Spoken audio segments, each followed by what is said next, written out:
We have track.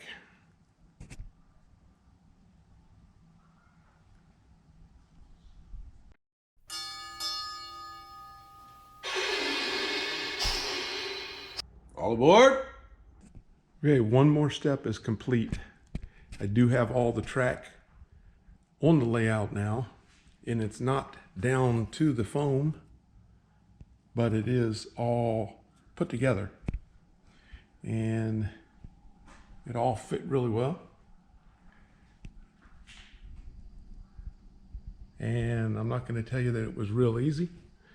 And I'm going to tell you that I did like it a lot better than the sectional track, but that's a kind of a personal preference. And I'm going to go over some of this FlexTrack, but I am not the expert on FlexTrack. Go to this guy.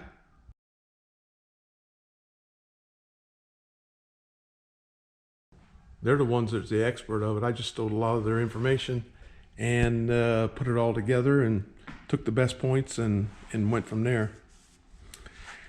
First of all is the why did I pick this Pico? One, it was suggested from some of the subscribers that Pico was the best of the three, and the micro engineering ones had some issues, and the Atlas ones had issues.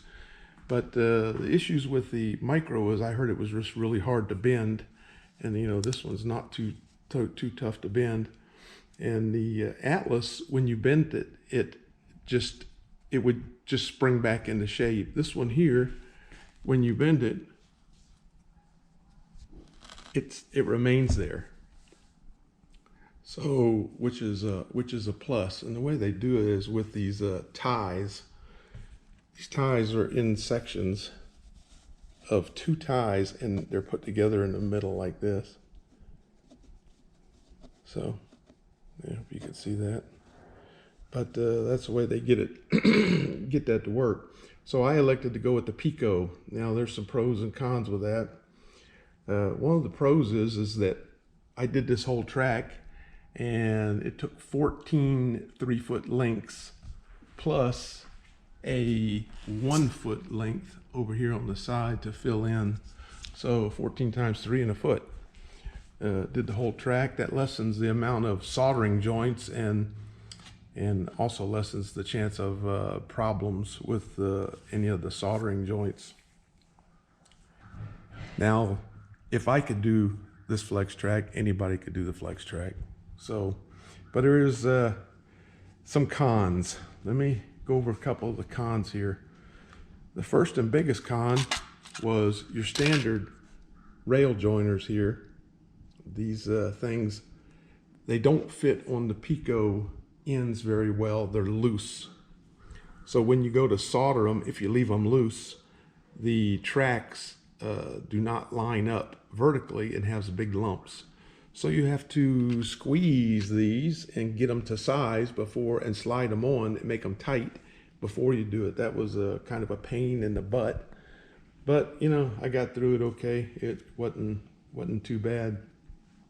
The other thing is because the nature of this track is all curvy, swervy, this it was a little tougher to put this thing together, because what you do is you put 2 of the tracks together straight first and solder them, and then you put them into place, and then you can twist them. You don't, I mean, if you have to, you can put them in place curved already, but it's generally better to make these curves with these things all soldered up. So if you look at trying to do that, trying to weave in and out of all this stuff and get you some straight lines, some of them you just can't get straight. But one of the things I found was when let's take a look at one of these. Let's look at this joint right here. You see, you got to break off cut some of the ties out, and then you stagger those a little bit. And when you do that stagger, you have a couple options. Well, you can bend this a little bit either way, and you can see that you can get yourself a little play either way to get these things to line up. So that was a plus, and it made it a little easier. And to cut these ties off, you just have to take your little razor knife, get on the back side and snap them and pull off some of your ties. Now, if you pull off too many ties, then you have an issue with the, let me show you on this one. If you get too big a gap between here, and this is where I wired it up, then you have to start picking up an issue with your rails getting not the same distance apart. And that's why I bought one of these gizmos right here. One of these HO scale things here, so I can put it on here and check the gauge of the track and make sure that it didn't change between here. Most of them had tightened up just a little bit in these curves, but I came up with a fix of that. What I'm going to use is I'm just going to put the rail alignment tool in there when I go to glue these things down, and then glue my cross ties back in like they suggested to, and that should hold my rail to the standard of this. And then I'll go back and check it with this too. Another one of the cons that I didn't much care for, this is an older piece of track here that I was using, and you can see that the rail will actually, if you go to twinking with it a whole bunch, your rails will come off from your ties. And if you're an old fart like me, you better have one of these things handy so you can see. I don't know that you're gonna be able to see this or not. I'll try. The things have your actual spikes are on there. And if you get a section that when you're trying to put together it comes off like that, you have to cut the ties and then feed all these little spikes back to the rail again. And if you find some of your spikes broke off, then you have to get you another piece of this thing and feed them onto there. And I only had that happen a couple times, but it was because of I just got a little rough with the track moving it around, and it come off. If you're kind of gentle with it and take normal care, it's not a big issue. But putting these things back on with the spikes is no fun. On these areas, what you do is you have to go through and razor blade off all your spikes, slide it underneath there to fill in your areas. Okay, one thing I noticed is that when you go tweaking with this track a whole lot, you can see that all the cross ties got real kind of wonky. And I seen one guy used to use the back of this thing, and you just move your thing along, and it straightens all your tracks back up like so, and now they're straight again. That was pretty cool. One of the extra little tools that you're going to have to buy to do this is these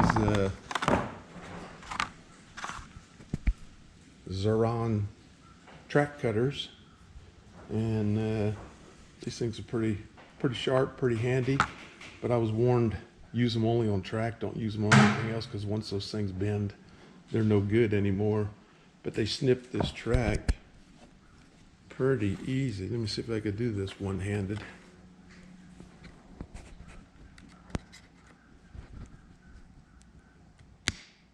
Bing. And then if you didn't get it real straight, then you got to take a little file and file the end of it a little bit. Maybe clean up any burrs that got on there, which I haven't found with my new ones. There haven't been any burrs. It does crimp the end a little bit, so you have to actually straighten this in so you can get these things to butt up to the next track over. But a little file comes in really handy there too.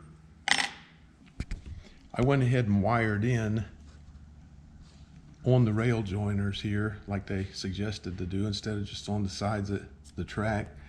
I have one on this side over here, and I have another one in the upper area over there, and I'm going to get just this track running. And I left me some area. I'm going to get the track running without the stuff in the yard right now. And I do have my rail joiners back here, and the good thing is you just cut this stuff to size, so you don't have to have a whole bunch of pieces to figure anything out. once I disconnect these again, I could put my crossovers here and here to join the outer track. You notice that I didn't do the outer track yet. I'm going to get this whole inner track, the original track modified, running first, and go from there. Had some people asking me questions about if the trains is going to fit underneath my bridge, and if you look, yeah, I got plenty of room. I mean, probably scale 8 feet is what I figured, so it shouldn't be a big issue. Okay, my next step is I'm going to go ahead and glue this stuff down, and I'll get back to you once the trains are running.